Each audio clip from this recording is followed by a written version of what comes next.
The stars shimmered like tiny diamonds in the night sky over Montana. Jack Monroe sat on the porch of his cabin, sipping a cup of coffee and staring at the heavens. It was a quiet evening, the kind he had grown to love after years of chaos in the Marines. The only sounds were the rustling leaves and the distant hoot of an owl. But tonight, something felt different. He couldn't put his finger on it, but the air seemed heavier, as if the universe itself was holding its breath. Thousands of miles away, in Houston, Texas, Emily Dawson was glued to her computer screen. A notification had just popped up, an anomaly detected near Jupiter's orbit. At first, she thought it was a glitch, but the data kept coming in. Something massive was moving toward Earth at incredible speed. Her heart raced as she zoomed in on the images captured by NASA's deep space telescopes. What she saw made her blood run cold. A fleet of alien ships, unlike anything humanity had ever encountered. Back in Montana, Jack noticed a strange glow on the horizon. At first, he thought it was the northern lights, but the light grew brighter and more intense. Then came the sound, a low, rumbling hum that vibrated through the ground beneath his feet. His dog, Max, started barking wildly, pacing back and forth. Jack stood up, squinting into the distance. That's when he saw them.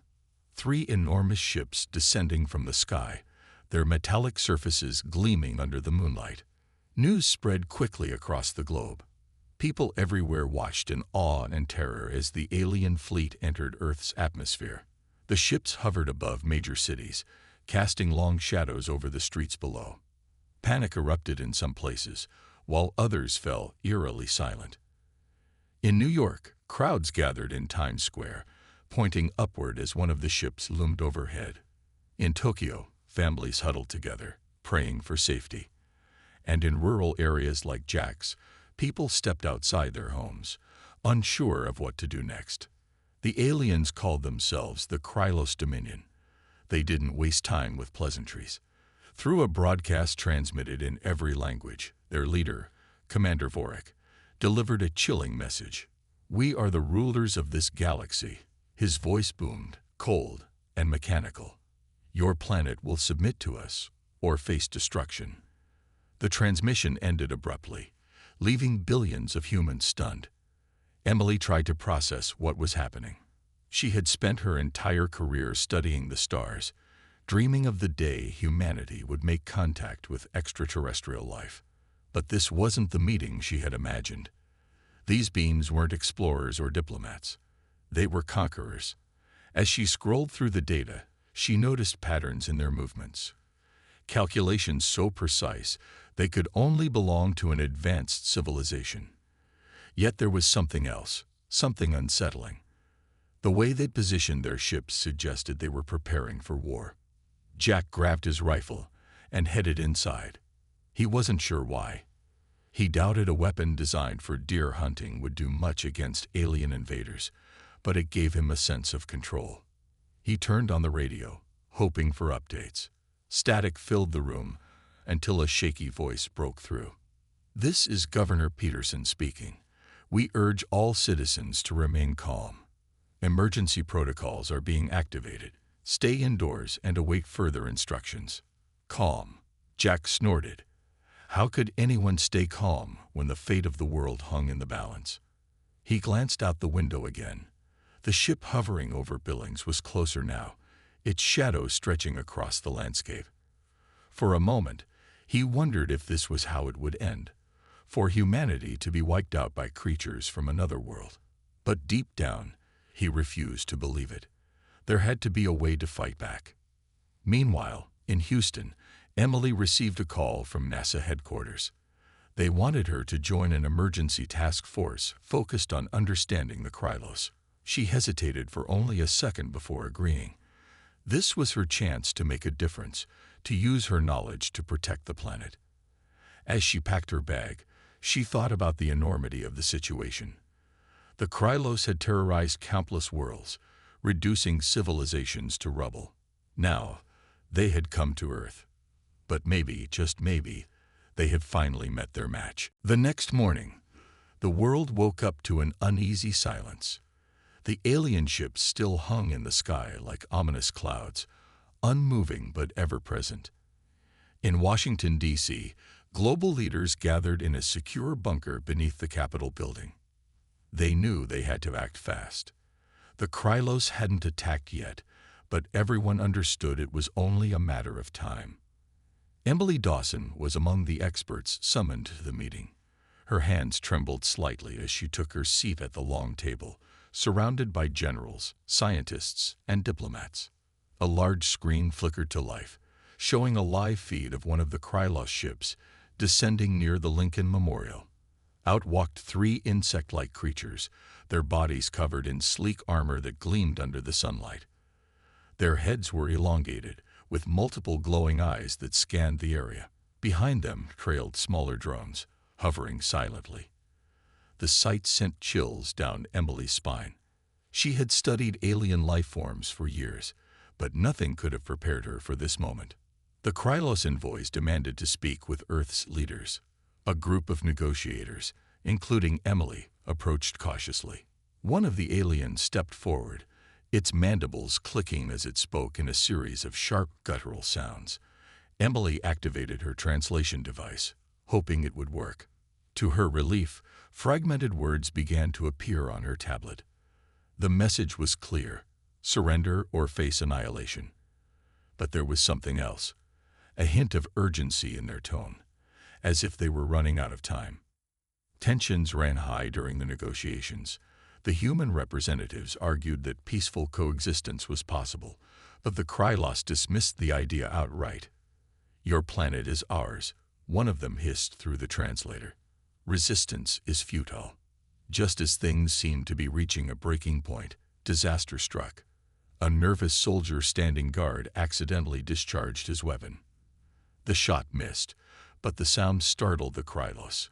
In response, one of them raised its arm, emitting a burst of energy that vaporized the soldier instantly. Pandemonium erupted. Humans scrambled for cover while the Krylos retreated to their ship. Within seconds, the vessel lifted off, disappearing into the sky. Back in the bunker, Emily replayed the incident over and over in her mind. She couldn't shake the feeling that the Krylos weren't just mindless conquerors. There was something more to them, something hidden beneath their cold, calculating exteriors. Determined to find answers, she dove deeper into the data collected during the encounter. Meanwhile, in Montana, Jack Monroe watched the chaos unfold on TV. He clenched his fists as he saw the footage of the soldier being killed. "That's it," he muttered to himself. "They're not here to talk." His phone buzzed with alerts about emergency militias forming across the country. Jack hesitated for a moment before grabbing his rifle and heading into town. If war was coming, he wasn't going to sit idly by. In Billings, he found a group of locals gathering in an old warehouse. At the center was Ryan Carter, a former Army Ranger with a no-nonsense attitude. "We can't rely on the government to save us," Ryan said, addressing the crowd. "These things are dangerous, and we need to be ready." Jack introduced himself and quickly earned the group's respect when he suggested using EMP devices to disable alien technology. It was a risky plan, but it gave people hope. As days passed, skirmishes broke out around the globe. The Krylos began testing humanity's defenses, launching small raids on military bases and cities. Each attack left destruction in its wake, but it also revealed weaknesses in their tactics. Emily noticed patterns in their movements, gaps in their formations, moments of hesitation. She shared her findings with NASA, urging them to focus on developing countermeasures. But despite these efforts, fear continued to spread. People barricaded themselves in their homes, praying for salvation. Others fled to remote areas, hoping to avoid the wrath of the invaders. Through it all, Emily remained steadfast. She believed that understanding the Krylos was the key to stopping them. And somewhere deep inside, Jack held onto the same hope. Together, though miles apart, they represented humanity's determination to survive, even against impossible odds. The resistance was growing, but it wasn't easy.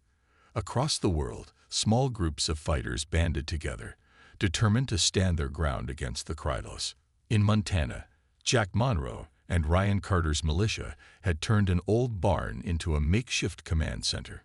Maps were pinned to the walls, marked with red circles showing where Krylos ships had been spotted.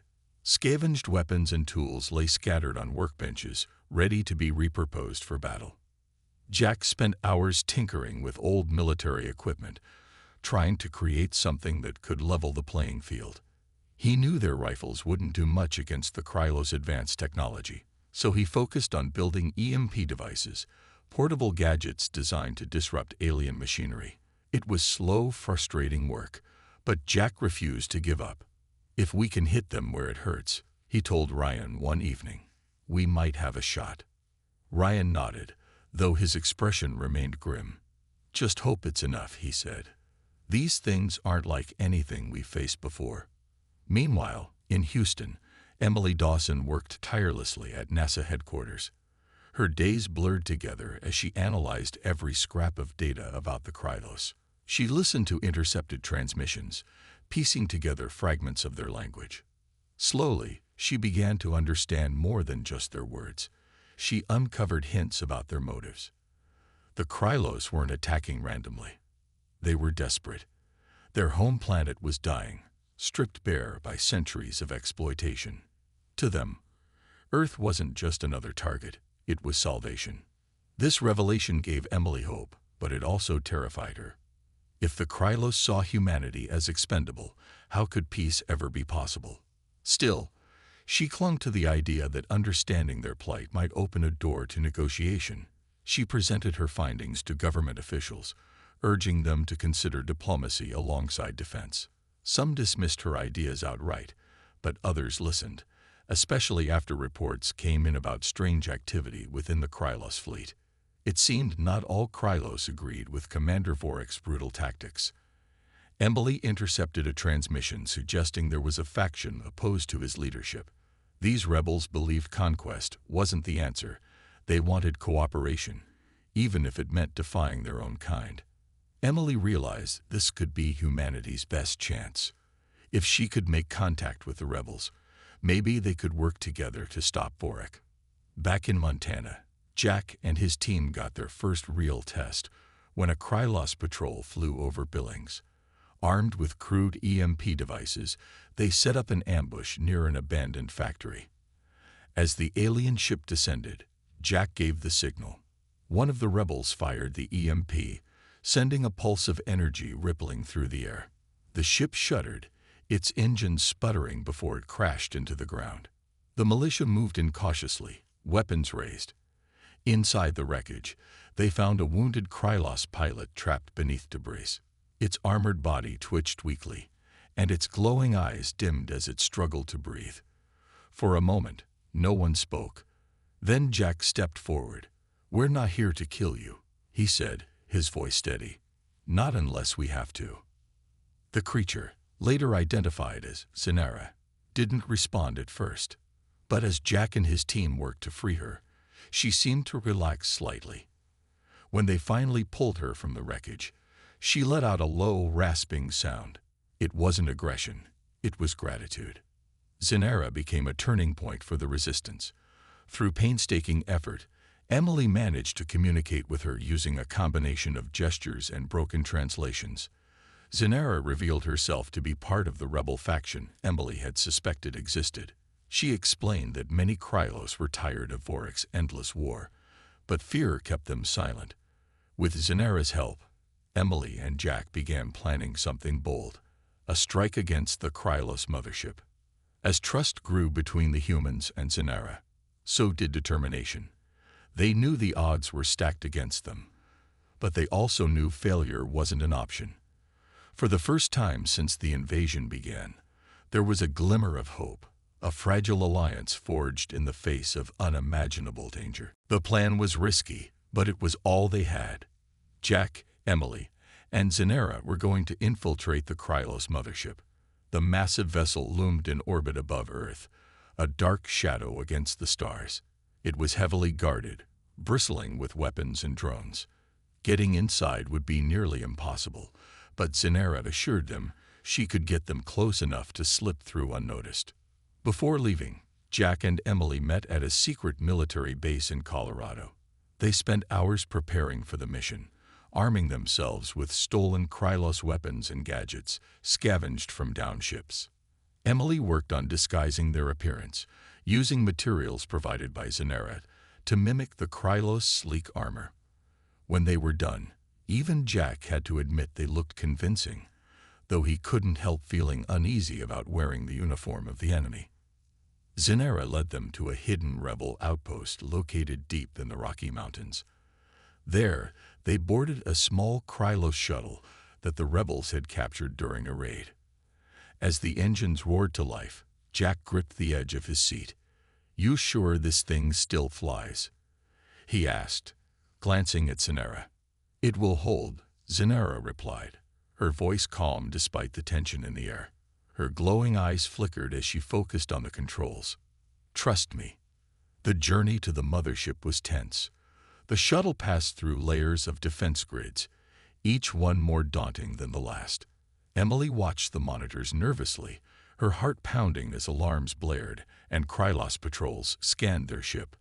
But Zanera's knowledge of the fleet's systems proved invaluable.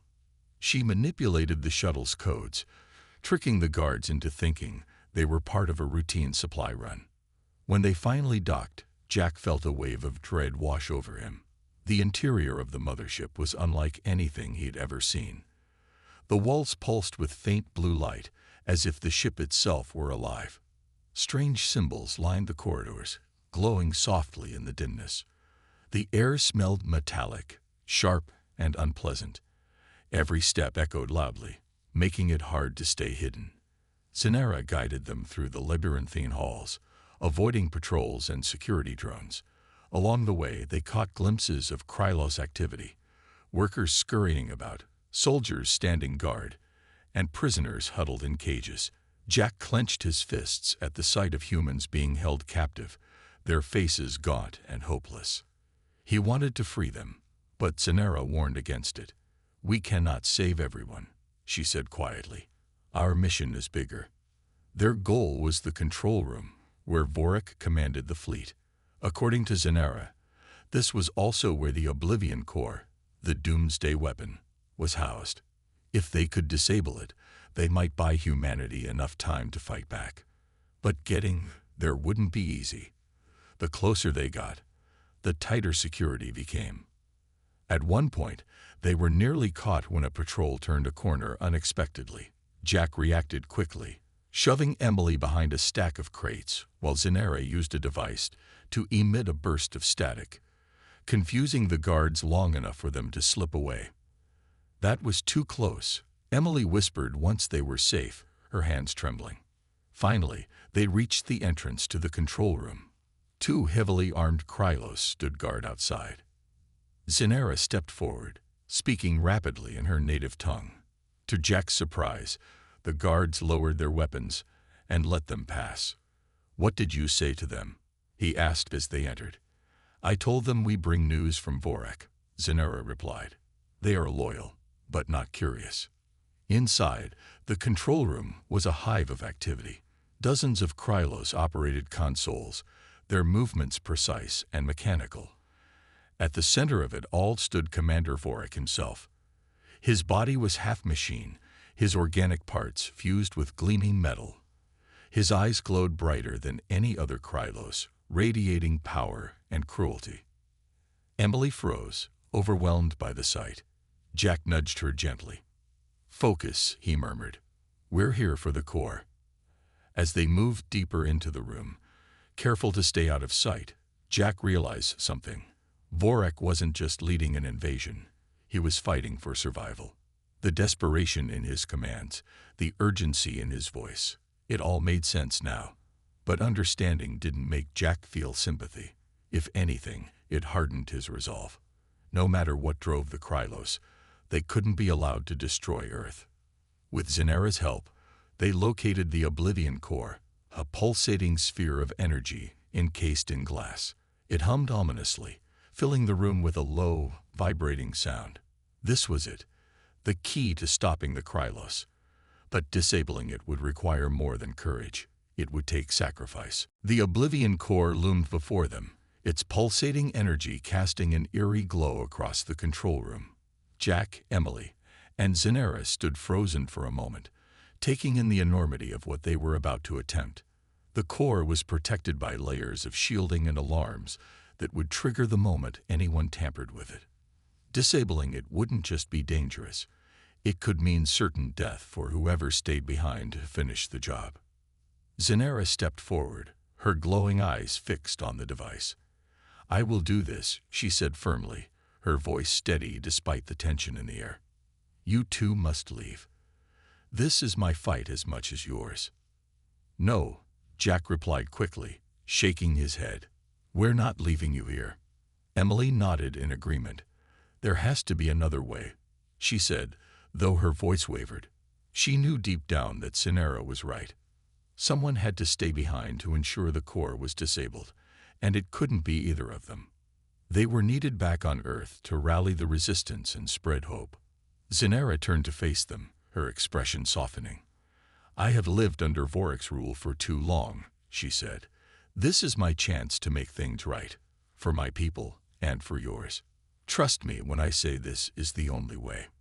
Before Jack or Emily could argue further, alarms blared throughout the room.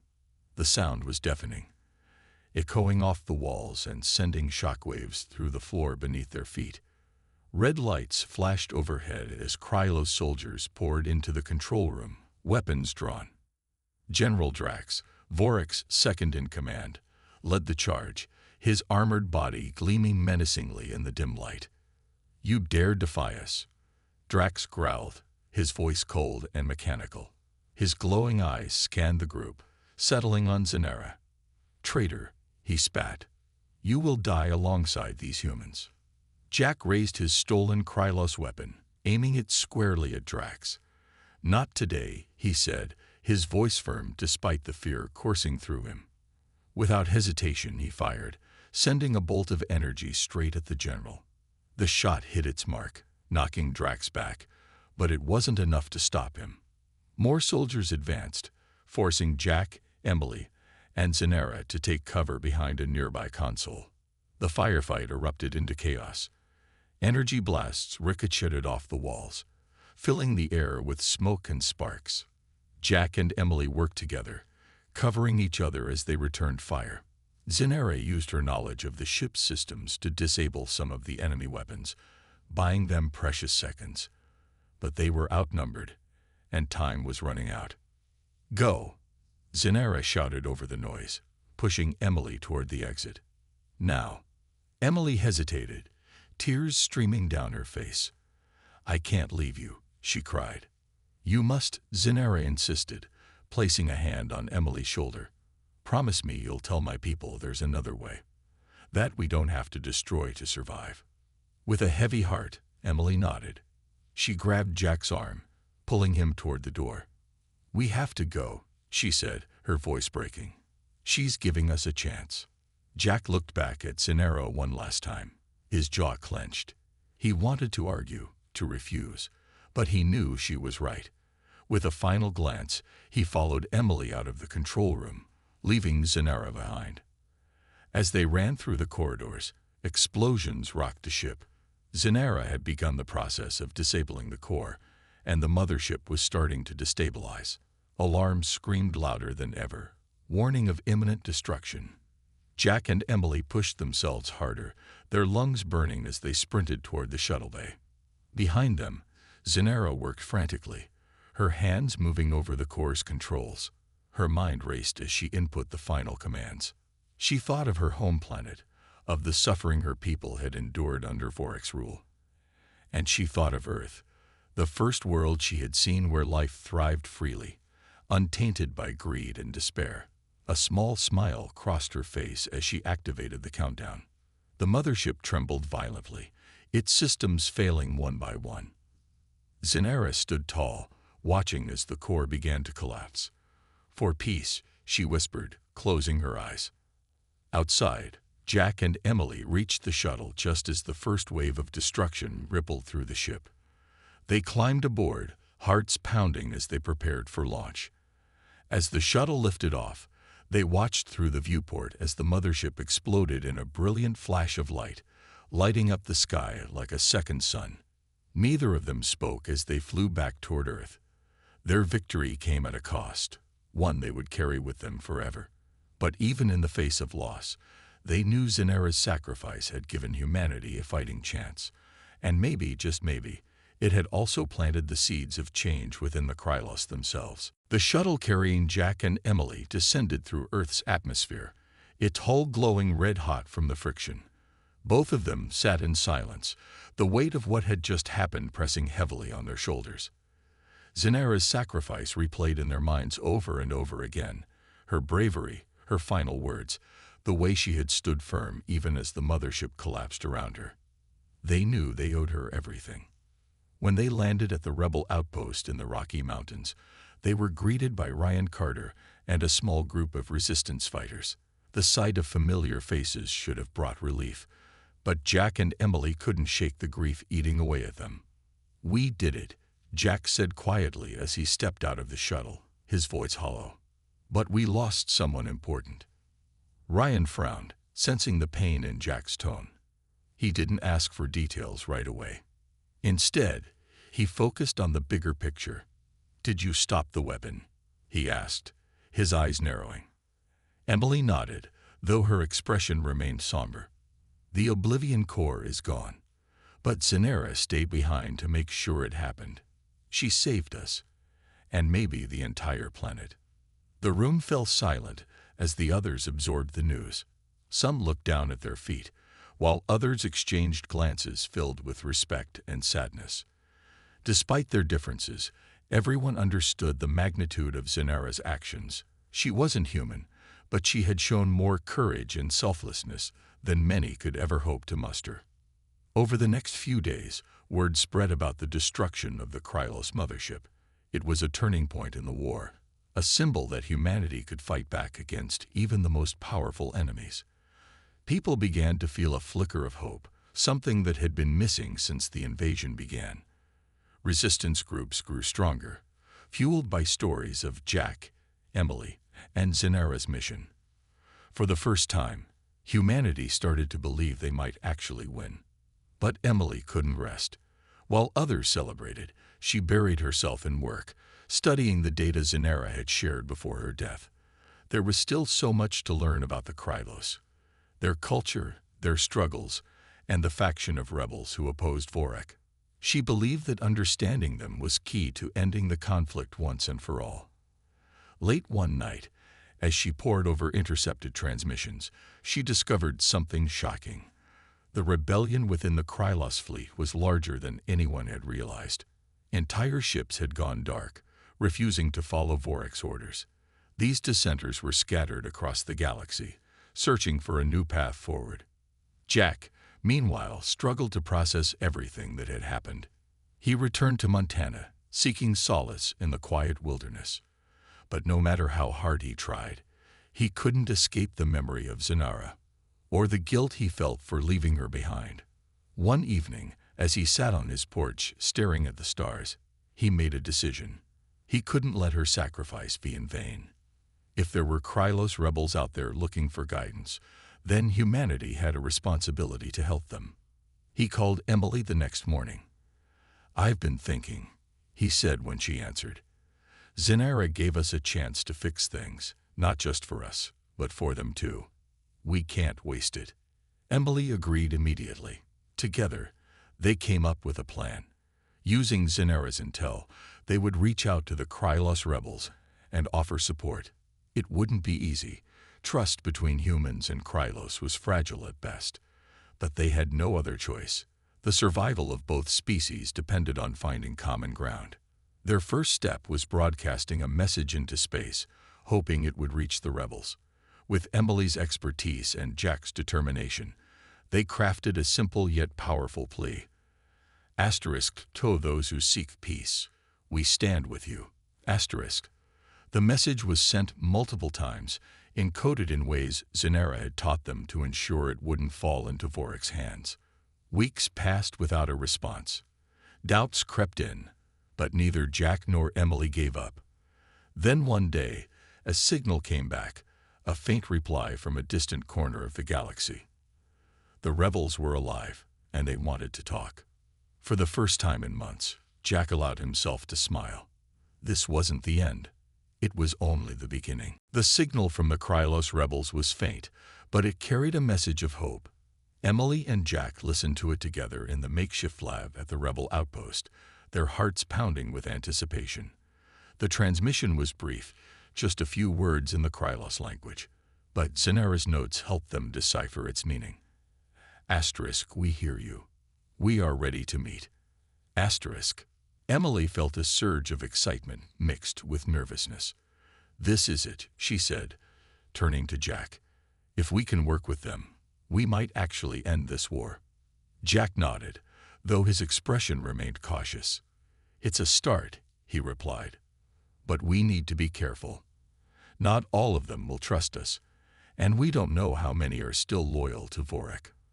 They spent days preparing for the meeting, gathering supplies and planning every detail. Ryan Carter insisted on sending a small team along for protection, but Jack and Emily agreed they couldn't go in looking like an invading force. This had to be about trust, not intimidation. In the end, they decided to travel alone, carrying only what they needed. The coordinates provided by the rebels led them to a remote asteroid field near Saturn's orbit. Using the same Krylos shuttle they'd escaped the mothership in, Jack piloted the craft through the dense cluster of rocks. The journey was tense. Every shadow could have been an ambush. But eventually, they spotted a lone Krylos ship waiting ahead. As they approached, Jack felt his stomach tighten. What if this was a trap? But there was no turning back now. They docked with the alien vessel, and moments later, the airlock hissed open. Standing in the doorway was a Krylos unlike any they'd seen before. Its armor was plain, almost humble, and its glowing eyes held none of the cold menace they'd come to expect. It introduced itself as Vrax, one of the rebellion's leaders. "We owe you a debt," Vrax said in halting but clear English, bowing slightly. "Zenara spoke highly of you both. Her sacrifice inspired many." Emily swallowed hard, fighting back tears. She believed in peace, she said softly. "We're here to honor that." Vrax led them deeper into the ship, explaining the rebels' situation. After the destruction of the mothership, Vorik's forces had fractured. Some ships continued to follow his orders, while others joined the rebellion or fled entirely. The rebels wanted to stop the war, but they lacked resources and allies. Humanity, despite its losses, offered a glimmer of possibility. Over the next several hours, Jack and Emily worked with Vrax to outline a plan. The rebels would act as intermediaries, reaching out to other Krylos factions and encouraging dissent against Vorik. Meanwhile, Earth would provide safe havens for defecting ships and share technology scavenged from downed vessels. It wasn't a perfect solution, but it was a step toward lasting peace. As the meeting drew to a close, Vrax handed Emily a small device. "This contains information about Vorik's remaining forces," he explained. "Use it wisely. Together, we may yet undo the damage he has caused." Back on Earth, news of the Alliance spread cautiously. Not everyone trusted the idea of working with the Krylos, even the rebels. Skeptics argued that humanity should focus solely on defense, but Emily and Jack stood firm. "If we want a future worth fighting for," Emily told a room full of government officials, "we have to think beyond ourselves." Their efforts began to pay off slowly. Defectors started arriving. One ship at first, then more. Each time, the humans greeted them not with hostility but with open arms, offering food, medical aid, and a chance to rebuild. For the first time in years, the galaxy seemed less hostile. But Jack knew the road ahead wouldn't be easy. Vorik was still out there, his grip on power weakened but far from broken. Yet as he watched a group of human and Krylos children playing together near the outpost, laughter echoing through the air, he allowed himself to believe in a better tomorrow. Change wouldn't come overnight, but it had begun, and that was enough. Months passed, and the fragile alliance between humans and Krylos rebels grew stronger. Earth slowly began to heal from the scars of invasion. Cities that had been reduced to rubble were rebuilt, their streets buzzing with life once again. People learned to look up at the sky without fear, knowing that not all aliens were enemies.